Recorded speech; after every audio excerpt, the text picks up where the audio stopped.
Una sa lahat ay binabati ko po kayo ng isang magandang gabi. Ako po si Isabella M. De Vera. Pero tawagin niyo na lamang po ako sa pangalang Bella. 32 years old na po ako sa ngayon at nakatira po dito sa Lagro, Quezon City. Sana'y mabasa niyo po itong sulat ko at mapiling itampok sa inyong channel, Lola Basyang. Lola Basyang, ang totoo po niyan, may karanasan po akong masasabi ko na hindi po kapani-paniwala pero nangyari po talaga sa aking totoong buhay. At katunayan po ay na-share ko na rin po ito sa isang kaibigan ko at na-post ko na rin po dati sa Facebook account ko. Pero karamihan po sa mga nakabasa nito ay nag-aalinlangan pong maniwala sa akin. They accuse me of fabricating the story na isa raw po akong writer at gumagawa lamang daw po ako ng istorya para sumikat. Well, una sa lahat po ay hindi po ako writer at pangalawa ay wala po akong mapapala kung mag-iimbento lamang po ako ng kwento. Kaya wala na po akong pakialam kung hindi po kayo maniwala. Lola Basyang, lahat po ng mga tropa ko ay kilala po ako bilang isang boyish, siga at palamura. Joker po minsan at also a mysterious girl na parang nagmula sa kabilang daigdig. Binansagan nga po nila akong Roger base sa alien character ng isang cartoons na tinatawag na American Dad. Ganon na ganon po kasi ang personality ko. Sarcastic, flamboyant, quick-witted, na medyo eccentric. Idagdag pa po na hindi daw nila ma-reach ang nasa isipan ko. Bakit po kailangan nilang abutin o alamin? If I know, no one knows what's inside your mind and what you're thinking most of the time. Hindi po ba? At yun na nga po ang nagiging topic every time. Kumakain po kami ng tropa ko kung saan-saan nang magkakasama. Feeling ko po ay napaka-weird na yung mga katoto mo ay may pakialam sa kung ano po ang iniisip mo.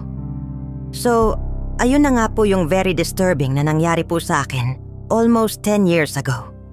Meron po akong kaklase na lalaki at tawagin na lang po natin siya sa pangalang Daniel. Guwapo, humble, down to earth, at medyo gay po. No, I mean kilos lang po niya ang gay. Pero yung personality niya po talaga ay panglalaki. Yung mga pinsan ko pong babae, kapag nakikita ang picture niya, automatic po ay mahal na nila. Hihingiin po ang number, makikipag-meet kasama ko. Niligawan po nila o else ay nababaliw pa dahil mahal na daw po nila. Naging best buddy ko po siya. May mga pictures po kaming dalawa na kami lang. Lumalabas po kami ng kami lang. At minsan kapag kasama ang lahat ng tropa, nauuna o nahuhuli po kaming dalawa sa paglalakad dahil marami po kaming pagkakapareho. We both love criminal stuff, paranormal and supernatural, psychorees, gore or cannibalism, fantasies and even magic. Nag-i-imagine po kami na sinasakop ng mga alien ang mundo at may kapangyarihan po kaming iligtas ito. Sa totoo lang po, Lola Basyang, college na po kami noong mga panahong yun ha. At yun po ang naging dahilan kung bakit tumibay ang samahan naming dalawa. At ang pagkakaibigan po namin ay naging consistent. Pero kahit ganun, never ko pong naramdaman yung nararamdaman ng ibang babae na kapag nakikita siya, ay nai-in love agad. Kasi po, I'm cold and I'm not interested to any opposite being. Hindi pa po nun. Kaso mas lalo pa pong naging solid ang friendship namin ni Daniel. To the extent na kapag may magtatanong ng pangalan niya, kahit kaibigan, kamag-anak o hindi ko pa kakilala, ay sinasabi ko po agad, "Huwag yan, kantiin mo na ang lahat. Huwag lang yung tropa ko na yan." Ibig sabihin po, binakuran ko na siya. Hindi po ako nag-share sa iba. Hindi ko rin po siya pinapahiram sa iba. Dahil he is the only person who can see what I'm thinking. My imagination about not ordinary things. Let's just say, an impossible world. And he's the only one who can understand why I'm living in it.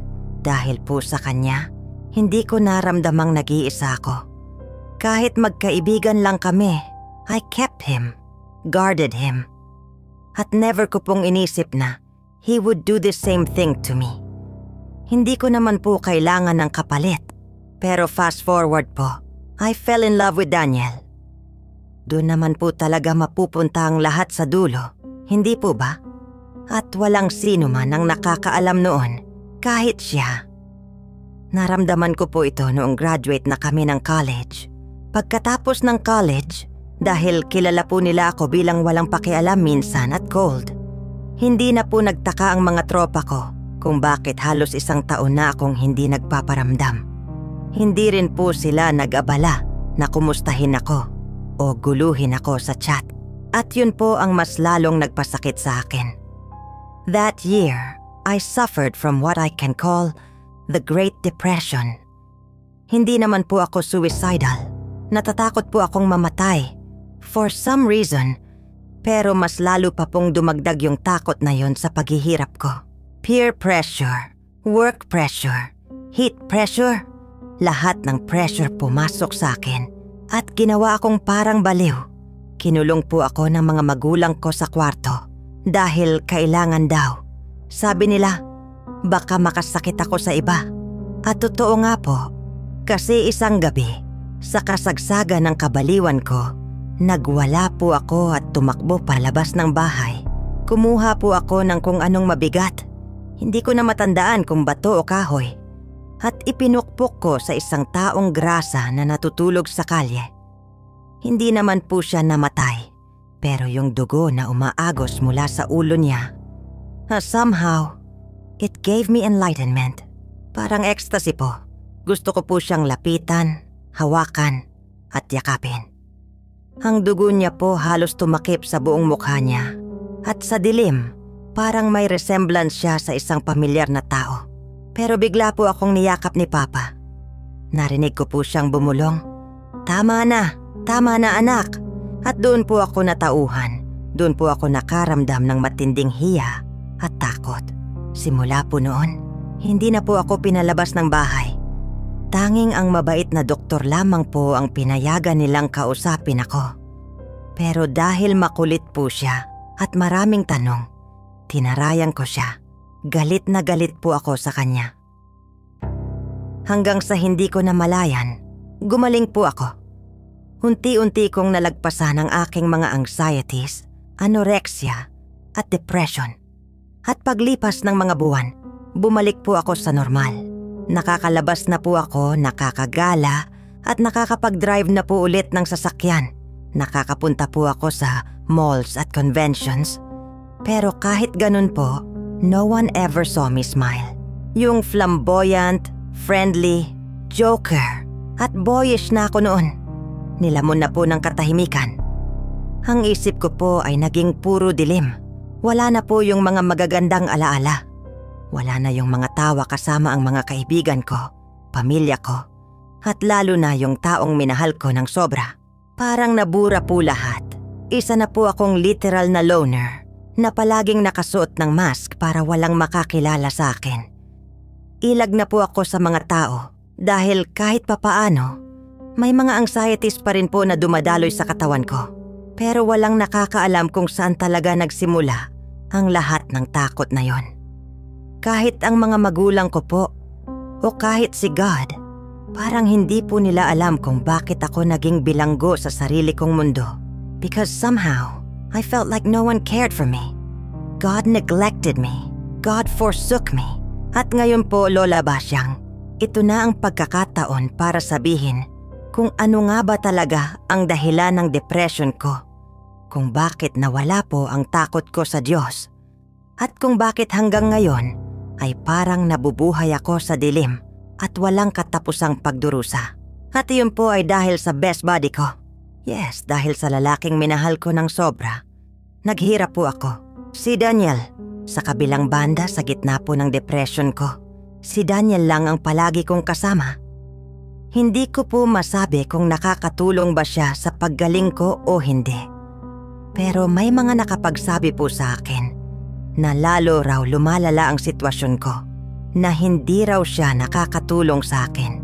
Pero kahit na ganun, mas pinili ko pong magdusa basta't kasama ko siya. kesa gumaan ang pakiramdam ko pero wala naman siya sa tabi ko. Lola Basyang, ganun po ako noon kadepende sa kanya. Para bang hindi ako mabubuhay kung wala siya. Hanggang sa dumating po ang araw na nalaman ko kung bakit ako bumagsak ng husto sa buhay. Tama po sila. Si Daniel ang dahilan ng lahat.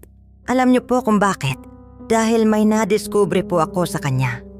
Isang bagay na hanggang ngayon ay kinikilabutan pa rin ako tuwing naaalala.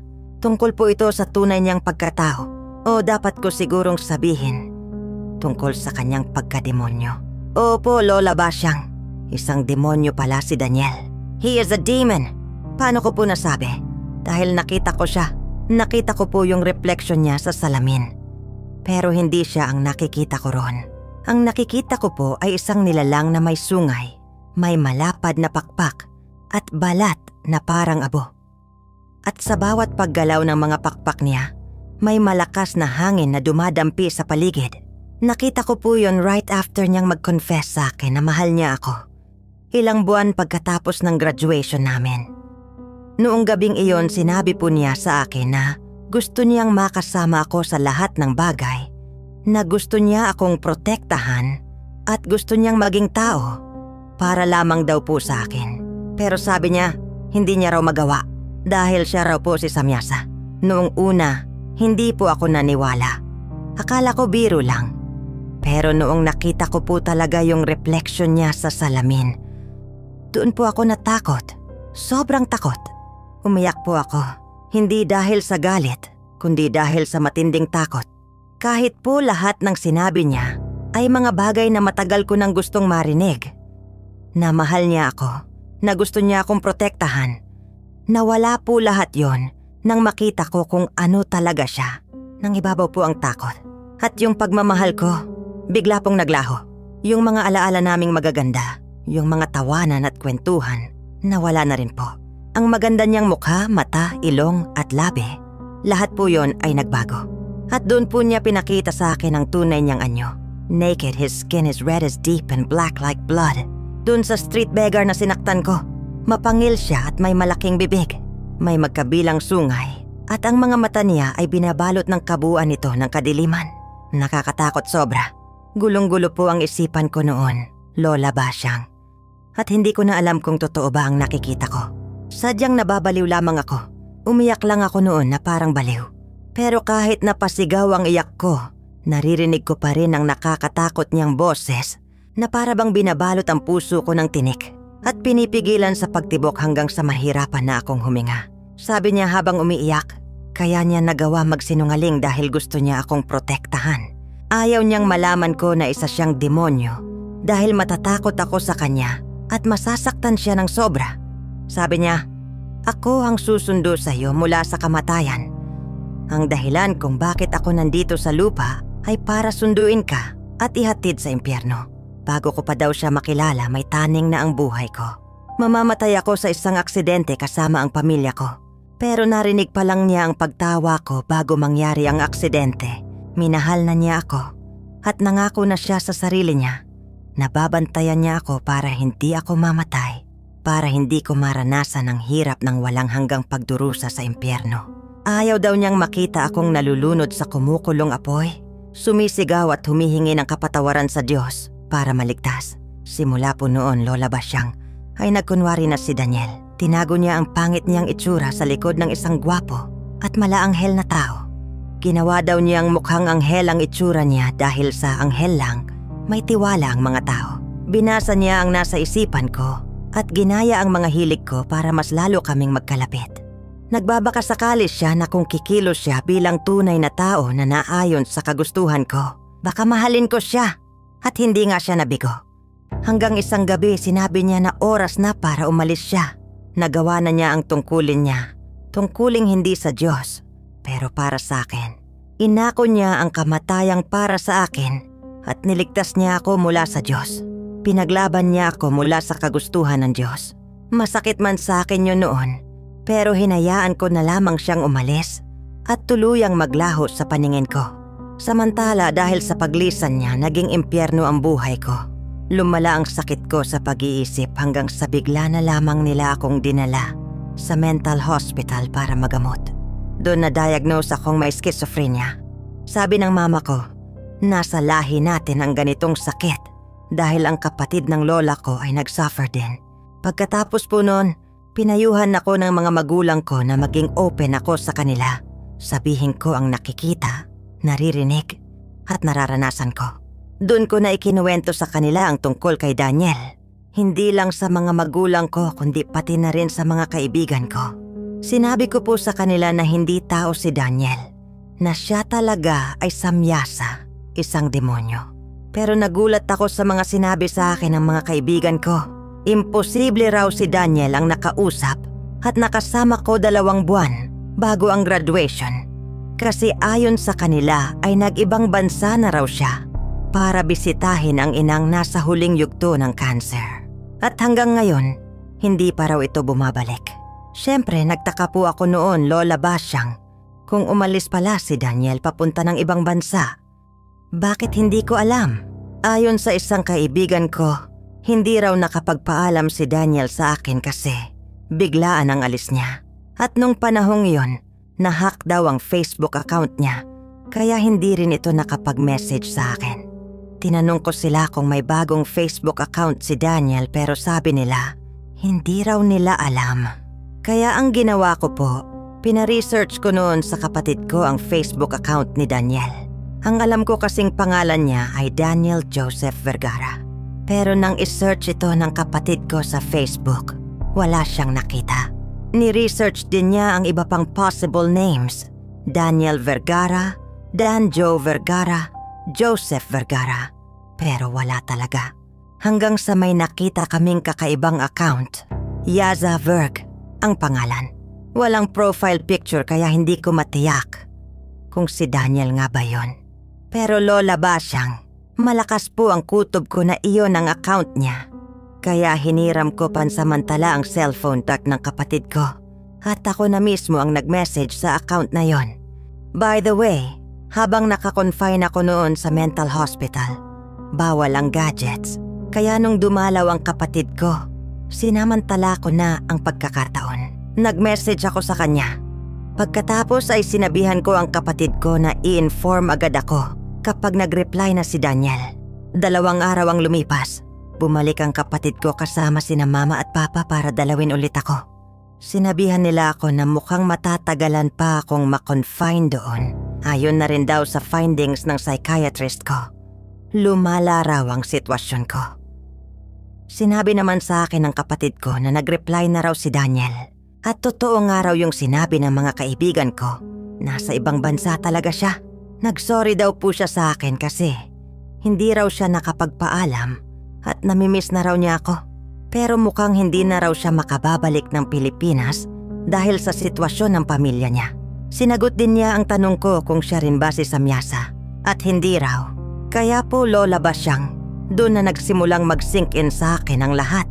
Yung nakasama ko after graduation hindi po pala talaga si Daniel. Si Daniel ay isang tao, hindi isang demonyo. Ngayon yung nakasama ko noon, hindi ko alam kung isa ba talaga siyang demonyo o likha lang ng pagiging schizophrenic ko.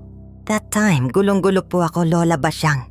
Hindi ko alam kung ano ang realidad at alin ang imahinasyon. Kaya siguro lalong lumala ang kalagayan ko noon.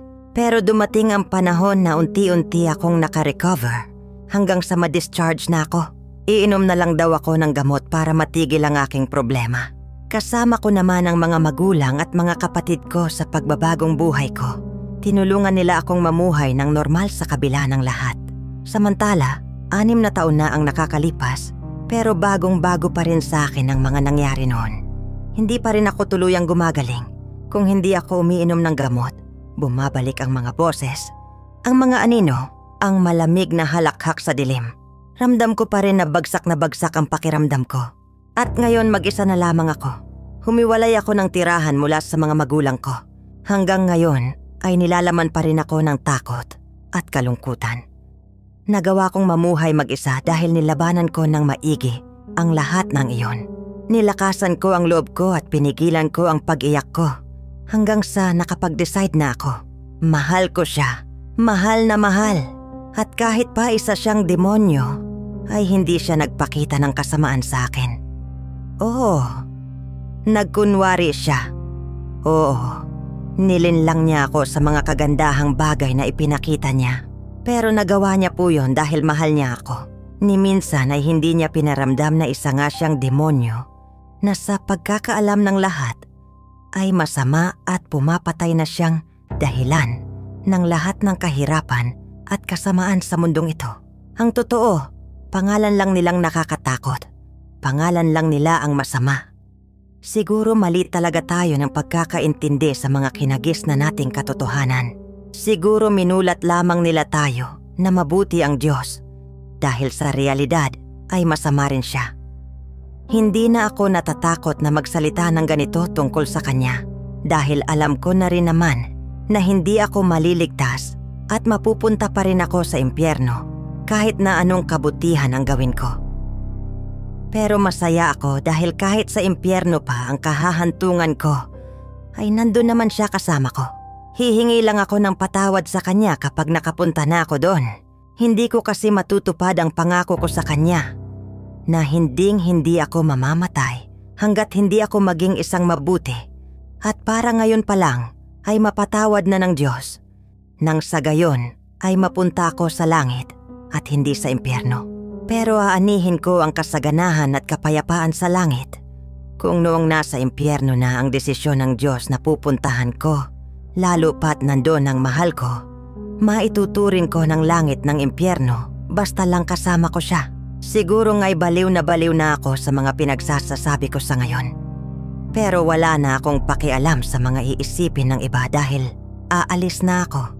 Susundan ko siya sa lugar at sasamahan ko siya. Paniguradong magagalit siya sa akin pero ayos lang. Hanggang dito na lamang po ang sulat ko. Lola Basyang. Sana'y mabasa mo rin po ito at mapiling iere sa kabila ng weirdness ng naging karanasan ko. Maraming salamat at magandang gabi sa inyong lahat. Lubos na gumagalang, Isabela M. De Vera. Nakakalungkot ang sinapit ni Bella dahil hanggang ngayon ay pinahihirapan pa rin siya ng sakit niya. Pero palagi ninyong tatandaan na wala kayong pag-ibig na makikita sa isang demonyo. Hindi po sila nilikha para umibig dahil sila'y nilikha para manlinlang ng tao. Huwag tayong papadala sa mga sinasabi ng demonyo sa atin at sa halip ay tanging ang salita lamang at pangako ng Diyos ang ating paniwalaan. Ang pag-ibig ng ating Panginoon ay walang katulad, walang hinihinging kapalit at ramdam nating lahat iyon. Yun lamang ang pag-ibig na nagmamatter. Kaya para kay Bella, sana'y gumaling ka na sa iyong sakit. Sana'y makita mo rin ang tunay na liwanag, ang katotohanang wala sa dyablo, ang pag-ibig na kailangan mo. Nasa Panginoong Hesukristo ang pagmamahal na tunay mong hinahanap.